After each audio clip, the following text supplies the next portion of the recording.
네, 이어서 중국과 관련한 이슈 알아보겠습니다. 오늘 이 시간은 현대증권의 김경환 연구원입니다. 안녕하세요. 네, 안녕하십니까. 네, 중국 이슈 어떤 걸 준비하셨나요? 중국 증시가 최근에 하락세를 좀 키우고 있습니다.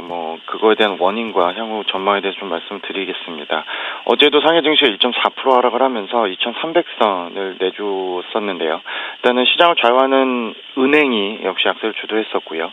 부동산이나 비철 같은 민감업종, 또 내수 관련 음식료 등이 좀 하락폭을 좀 키웠습니다.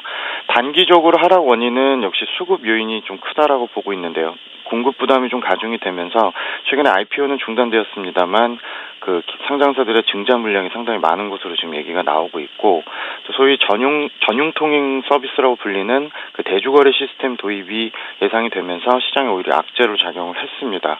더 크게 보면은 지난주부터 조정폭이 커진 이유가 역시 유동성이나 중국의 정책에 대한 기대감이 좀 일부 희석되면서 시장이 반영한 것으로 보고 있는데, 춘절 이후에 확장형 통화 정책에 대한 불확실성이 좀 높아졌고요. 지난 12월 이후에 급등세의 어떤 원인이었었던 유동성에 대한 불안감이 좀 계속적으로 지속이 되고 있고요. 또 추가적인 부동산 규제안 발표가 확 실시되면서 시장의 관망 심리를 좀 키우고 있는 게 아니냐 이렇게 판단을 하고 있습니다. 다음 주부터 이제 전인대가 개막을 하게 될 텐데요. 전인대가 진행이 되는 한 1, 2주 동안은 시장 전체 기조 자체는 기간 조정 양상이 지속될 가능성이 높다 이렇게 판단을 하고 있습니다. 상해 증시 조정은 불가피하다고 보고 있지만 국내 영향은 크진 않을 것으로 이렇게 생각을 하고 있습니다.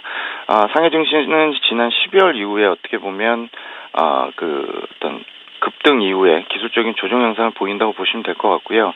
다만 펀더멘털 자체 영향이 없다면 국내 증시 영향은 제한적이라고 이렇게 계속 보고 있습니다.